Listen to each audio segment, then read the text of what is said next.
Boa noite. Maravilha. Eu digo boa noite aos espíritos encarnados que aqui estão. Naturalmente, a gente cumprimenta os espíritos dos dois planos. E tem uma espiritualidade aqui que a gente tem o maior carinho, que são os internautas que vão ver este vídeo. A você, internauta, que verá esse vídeo a posterior, é para nós um motivo de satisfação. Quero dizer aqui, meus irmãos, e nesse momento, fazer ou falar uma pequena palavra de Madre Teresa de Calcutá. Certa feita, alguém disse-lhe: a senhora faz muita coisa de bom e de real valor, um trabalho social extremamente importante. No entanto, a necessidade é muito maior do que o que a senhora faz. Ela disse o seguinte: sei que eu faço muito pouca coisa. No entanto, se de tudo que eu fizer, alguém pegar alguma coisa, para mim já é válido. Faço aqui as palavras dela, porquanto se no final desses 30 ou 35 minutos que aqui falarmos, alguém levar para casa, introjetar dentro de si mesmo alguma coisa do que falamos, já é válido. Por que, Décio, é válido?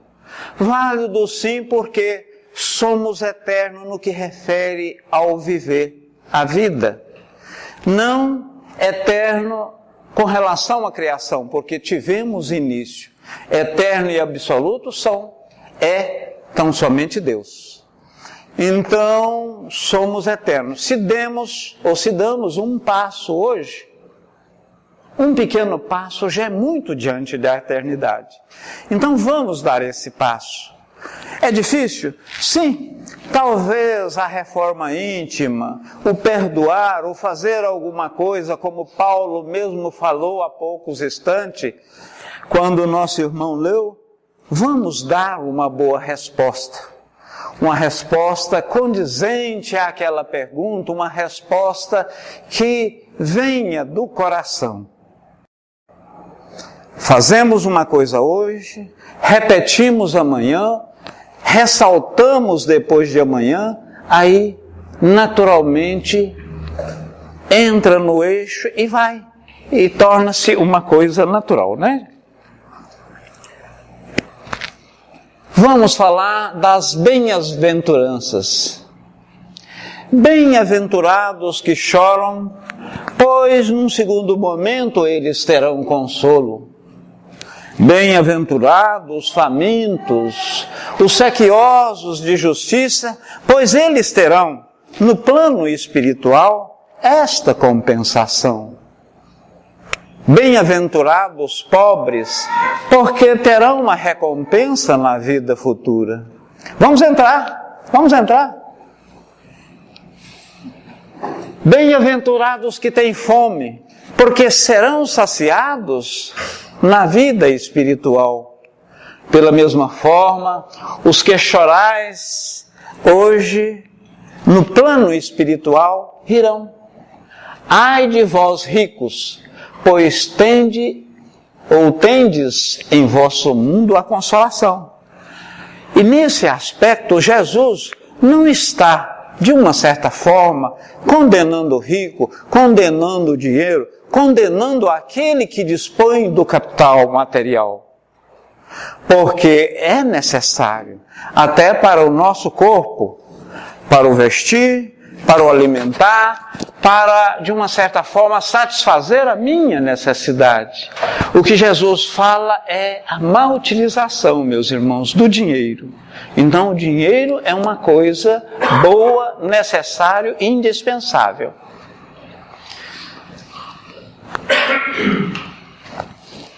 As compensações que promete aos aflitos da terra somente pode realizar-se na vida futura, ou seja, na vida espiritual.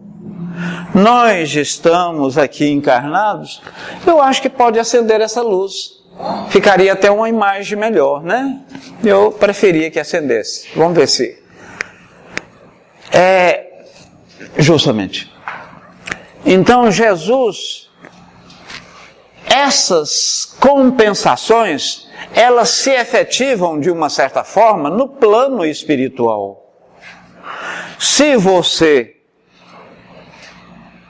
olhar tão somente no plano material, quase não tem sentido. Quase não tem sentido. E a pessoa que não acredita em um mundo pós-morte, em um mundo outro, em uma existência, torna sem sentido essas bem-aventuranças que Jesus, de uma certa forma, elencou. Aprendemos que as experiências na Terra são de provas e expiações. Então, a felicidade que vivemos nesta fase é ainda limitada aos desafios, não sendo ainda plena. Joana de Ângeles, que gosta, né? Vamos ter uma vida plena, eu lhe desejo a plenitude, eu lhe desejo um final de semana pleno. Ela gosta desse adjetivo. Então, veja bem, aqui na Terra é de provas e expiações. Inferior a este mundo terra, meus irmãos, existe o mundo primitivo. Kardec, pedagogicamente, ele dividiu os mundos em 5 mundos. Primeiro, os mundos primitivos. Mundos esses em que o espírito está mais para a satisfação dos seus bens. Primeiro, sexo, alimentação e gozo particular, privado. Então, prevalece o mal, o egoísmo. Posteriormente, tem o nosso mundo, que é de prova e expiação. Existe o bem, porém, o mal prevalece. O mundo de prova e expiação, o mal prevalece sobre o bem. Posteriormente, e vamos adentrar ao mundo de regeneração. Já existe bastante espírito regenerado. Quando houver o bem equilibrando ao mal, ou seja, o espírito com o pendor, com o viés para o bem for igual ao espírito com o pendor para o mal, então iguala-se, né? É um mundo de prova e expiação. Posteriormente, o mundo dos felizes, onde já existe naturalmente espíritos em maior número com o pendor da bondade. E seremos e teremos a plena felicidade nos mundos ditosos, onde reina totalmente o bem, que somos, vamos ser do átomo ao arcanjo. Quando estivermos nesses mundos ditosos, somos partícipes, somos, vamos dizer, assessores diretos de Deus. Somos assessores diretos de Deus, né? Trabalhamos na cocriação.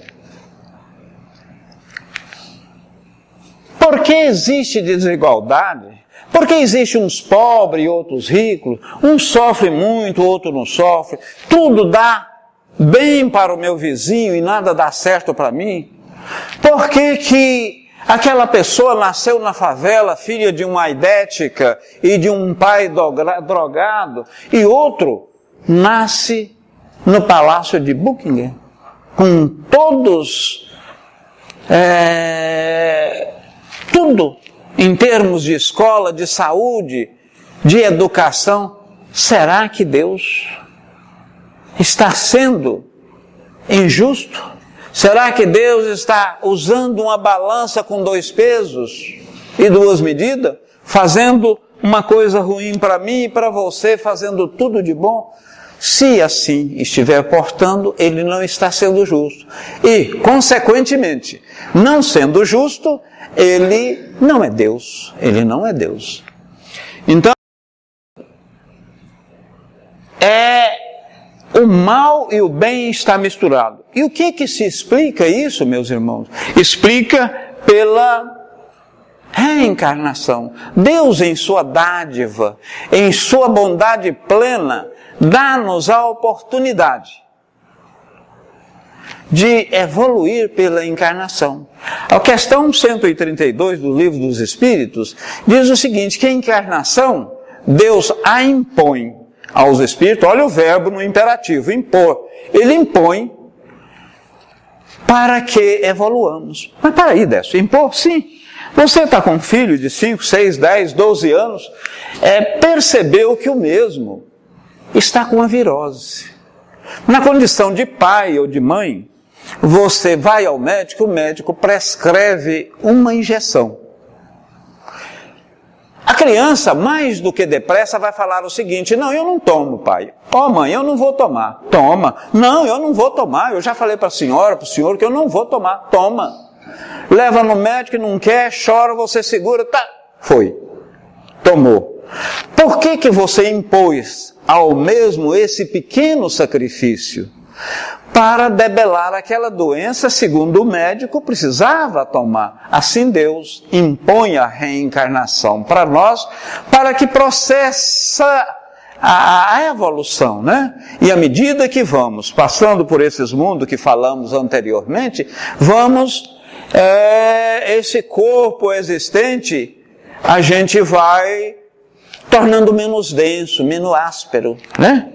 E até chegar aos mundos dadivosos que o corpo em si, ele assemelha-se muito ao próprio espírito. Deus colocou o homem no caminho e deu o instrumento para o seu desenvolvimento. Tudo que ocorre, um tsunami, a vinda do Décio aqui, você hoje aqui, e aliás, tem alguém que está vindo aqui pela primeira vez? Que coisa maravilhosa, viu, gente? E mesmo os que estão vindo aqui, nós temos estudo na casa. É importante ouvir, é importante eu assistir uma palestra, é importante eu tomar um passe ou mesmo tomar a água fluidificada. Extraordinário. Uma coisa muito boa. Mas é importante também eu estudar a doutrina. Porque Jesus disse que a verdade libertará, né? A verdade nos liberta. Aquele que mais sabe, que joga para dentro de si instruções, ele delibera-se mais. Ele tem condição de melhor decidir, de escolher o certo e o errado. Por isso que é muito importante estudar. Por isso que é muito importante estudar, gente. Então Deus coloca o homem no caminho e deu o instrumento para o seu desenvolvimento. E muitas vezes eu costumo dizer que nós precisamos de alguma sacudida para, de uma certa forma, acordar. Muitas vezes você anda descalço em um espinho ou um caco de vidro, corta o seu pé, para que você, de uma certa forma, fala, gente, eu tinha de estar calçado, eu precisava usar uma sandália, eu precisava usar um sapato. São duas as causas das aflições, né? Uma na vida presente e outra na vida pretérita, na vida transata, na vida passada. Ora, gente, eu fui ao médico, eu estou tomando esses comprimidos, eu estou tomando tudo que efetivamente foi me prescrito e efetivamente a minha doença não foi debelada. Se eu faço tudo de acordo, então isso aí é alguma coisa de uma vida passada. Aí é aquele caso, nós devemos ter paciência, devemos ter resignação. Mas por outra, e essa é a maioria, eu sofro por alguma questão mal encetada, alguma questão mal elaborada da minha própria parte. Eu fiz alguma coisa, eu bebi, eu fumei, eu fiz alguma coisa que agrediu o meu organismo. Então, nessa forma e desta feita, eu sofro. Então, aí é o caso da aflição dessa própria vida, né? Já não é de uma vida passada. Causas atuais das aflições. Males terrenos. Muitos são a natural consequência das escolhas. E muitas vezes está no excesso. Eu bebo, eu fumo, eu como em excesso e advém, através desse excesso, os malefícios.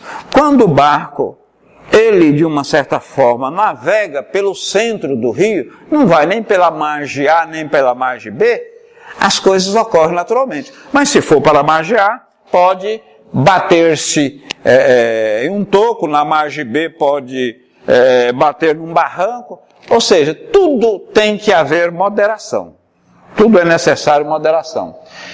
E nós, quando ocorre muitas vezes, fala, gente, e se eu tivesse feito isso?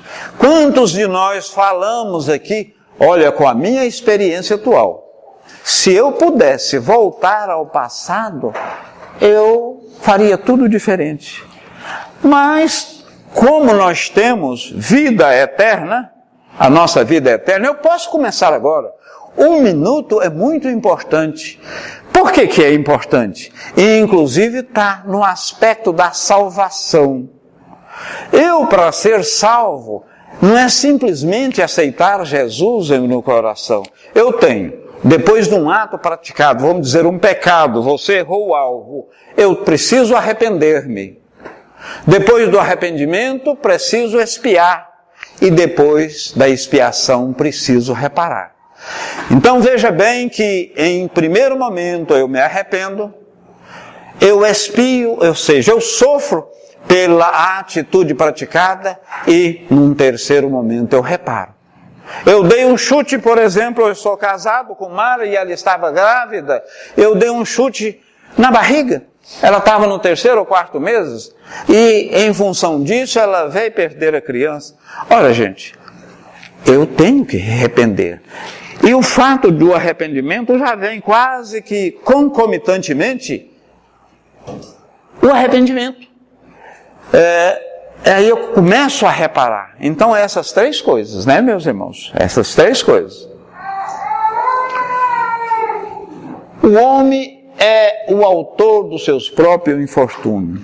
Nós, sobretudo através daquela questão 459, os espíritos influenciam mais do que nós imaginamos, mas tem a 569, 469, 569, são 10 questões para frente, que você só debela o mal fazendo o bem. Então, eu estou sendo influenciado, mas se eu abro a porta e se de uma certa forma eu fico quietinho, ele amonta, ele põe a canga, ele vai. Então, na verdade, o homem é o autor do seu próprio infortúnio. Consequências. Normalmente vivemos consequência que chamaremos de expiação, para aprendermos a diferença entre o bem e o mal, mais ligada às faltas que geram prejuízo à sociedade, não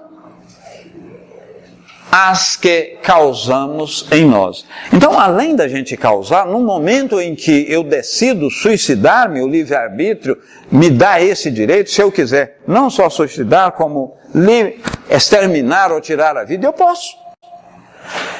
Vou causar um débito muito grande para mim, pessoalmente, e para as pessoas que estão junto comigo, né? Os familiares, as pessoas que estão ao meu redor. Causas anteriores das aflições: calamidades naturais, enfermidades de nascença, perdas de seres queridos, acidente. Porque muitas vezes está um tsunami, está uma doença, um CA, né? Um câncer assim renitente, que você toma remédio, aquilo que nós falávamos e não debela. Isso aí nós não contribuímos. Pode ser, mas aí é o que fala que o espírita gosta de sofrer, mas não é que gosta de sofrer. Nós, por sabermos da vida ulterior, ou seja, da vida posterior que existe e não acaba com a morte física, como não começa no berço, então nós somos resignados. Em função de sermos pacientes, em função de sermos resignados, a gente ir acreditar na vida futura, é que a gente, muitas vezes, entende o que ocorre nessas calamidades, o que ocorre nessas enfermidades de nascença, perda de entes queridos. E, na verdade, eu estava vendo a televisão ontem, meus irmãos, e Calbi Peixoto morreu.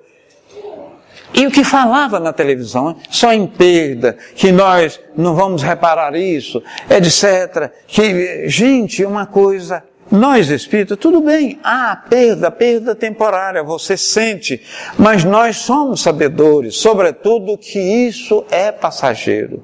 Isso, de uma certa forma, é bastante volátil, eu diria, né? É muito rápido. Relativamente às calamidades, bom, falamos, né? Acidente, podem ter causas anteriores ou não, mas ambas trarão experiência de crescimento. Para aí, Décio, o sofrimento traz experiência de crescimento? Sim, pode trazer. Normalmente traz, nunca e nada ocorre por acaso. Muitas vezes, e você já deve ter ouvido isso na família, ou com um parente, ou com um amigo, a pessoa, depois que foi para uma cadeira de roda, depois que teve esta ou aquela moléstia, começou a sentir prazer num pingo de chuva, começou a apreciar o canto de um pássaro. Então, para você ver o que efetivamente ocorre nas entrelinhas. Causas anteriores da aflição. O tipo do mundo que habitamos retrata a nossa condição evolutiva.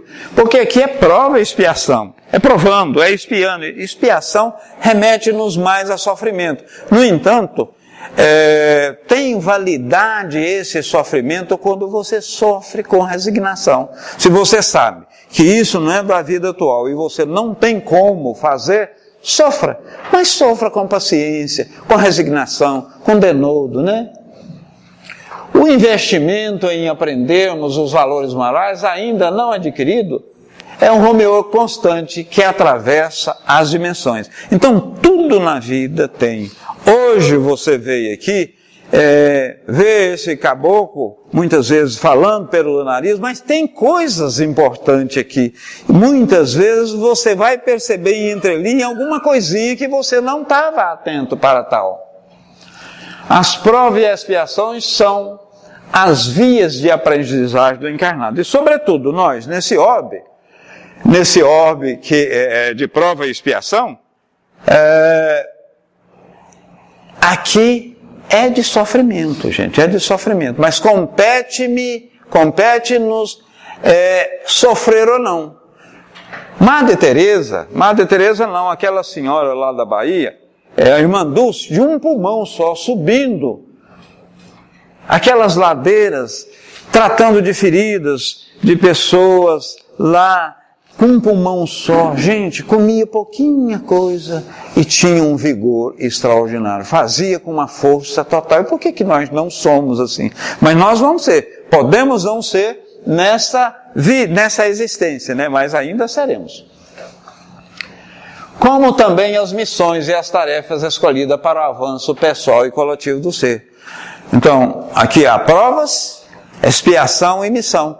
E todos nós somos missionários. A missão de criar um filho, a missão de fazer isso ou fazer aquilo, um bem social onde estamos inseridos, etc. Né? Jesus foi uma prova de um grande missionário. Além de guia e modelo, ele foi esse missionário que bem conhecemos. Para Jesus, bem-aventurados os aflitos, pois serão consolados. Quer dizer, a resignação os faz compreender o movimento do crescimento e a dinâmica individual, ao mesmo tempo a possibilidade de promover a cura. Então, aquilo que nós falamos, você sente, você arrepende, sente e repara o ato. Aí sim você é salvo, né? Aí sim você é salvo. Motivos de resignação. O homem pode suavizar ou agravar a amargura de seus desafios pela maneira de encarar a vida. Porque tem pessoas que reclamam, né, gente? Olha, eu não aguento, isso está ruim, isso é assim. Outras levam, como mesmo falamos agora sobre a irmã Dulce, né? Leva as coisas amenas. Eu ainda falarei aqui, talvez se a nossa colega permitir, Com Jesus, 15 arroba é mais leve, é a resignação. Porque quando você interioriza Jesus, quando você o tem dentro de si, as coisas se tornam mais amenas, mais fáceis, mais leves. Alonga o sofrimento quando acredita na necessidade de sua duração. Ah, não, nada ocorre, isso está demorando, tudo é errado comigo, com meu vizinho dá tudo certo, etc.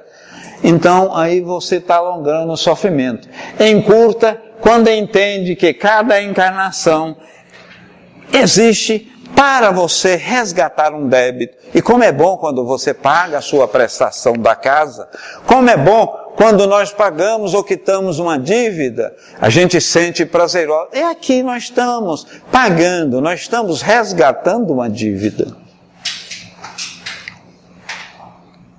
Quando Jesus disse, bem-aventurados os aflitos, pois deles é o reino de céu, não se referia a ser bom, sofrer ou ser aflito, mas sim como você passa pela situação que é desafiado.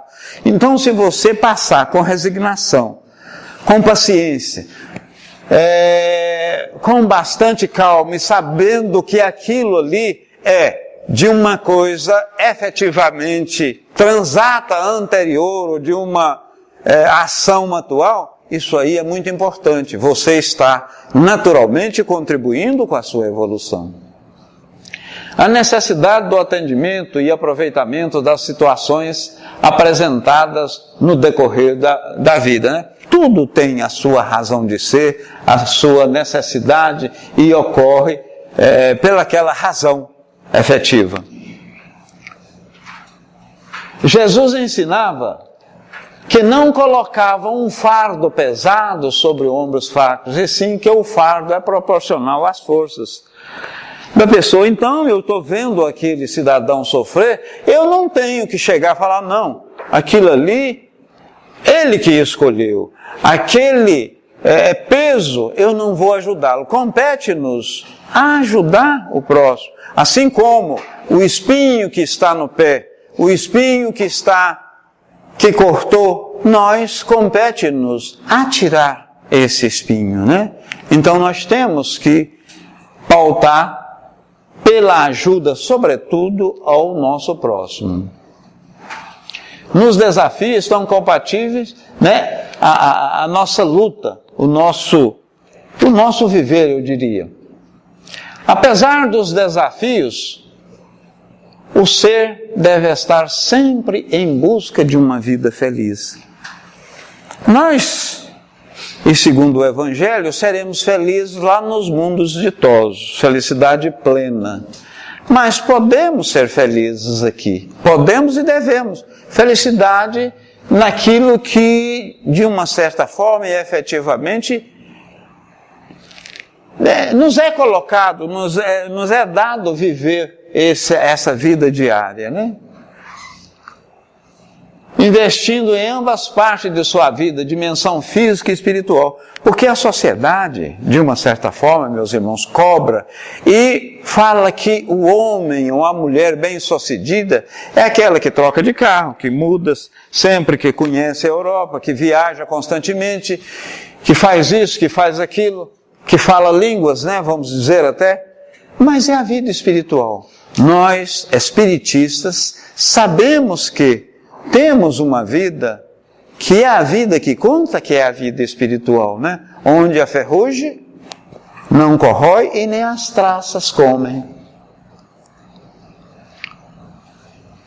Muitas vezes, em função de nós distanciarmos das leis divinas, e onde estavam as leis divinas? Estão em nossa consciência. Quando nós distanciamos das leis divinas, nós ficamos tristes, nós ficamos chateados, nós ficamos melancólicos e apodera-se de nós uma tristeza. E algumas vezes chegam irmãos nossos até ao suicídio propriamente dito, por causa dessa melancolia. Então, isso não se deve e a gente tem que, de uma certa forma, lutar muito contra. Temos que ficar atentos, orar e vigiar. ficar atento nas suas necessidades. Resiste com energia às impressões que enfraquecem a vontade para manter uma caminhada autodeterminada e feliz. E não, a felicidade plena é quando eu terminar a faculdade. Eu não preciso colocar limites para a minha felicidade. A minha felicidade é aqui e agora. É eu fazer as coisas de uma certa forma aqui. Então, meus amigos, as provas têm o objetivo de exercitar a inteligência, a paciência e a resignação. Provas é provar mesmo. Eu estou fazendo essa atividade, eu estou fazendo aquilo, então eu estou sendo provado. E à medida que eu, de uma certa forma, consigo superar aquilo, traga-me uma felicidade. E essa vida nossa compete-nos a essa provação, a essa experiência. Lembre-se, tudo que vive são possibilidades de crescimento pessoal. Nada é por acaso.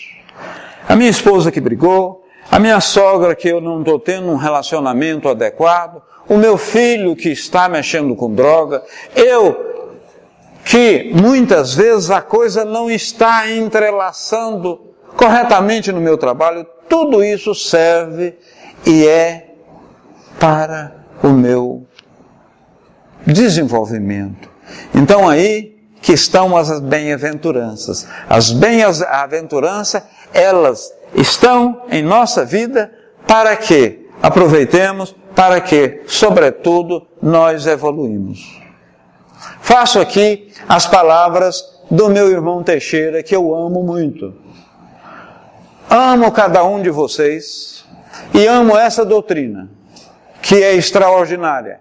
Doutrina que diz com clareza e objetividade de onde viemos, para onde vamos, sobretudo em função do que aqui fizemos. Um abraço de várias voltas e um beijo no coração de vocês todos, sobretudo nesse plano, nos dois planos da espiritualidade. E para você, internauta, que vai ver, estará vendo esse vídeo agora em outro horário, um abraço de várias voltas. Um beijo em vosso coração. Tudo de bom, meus irmãos. Muita paz.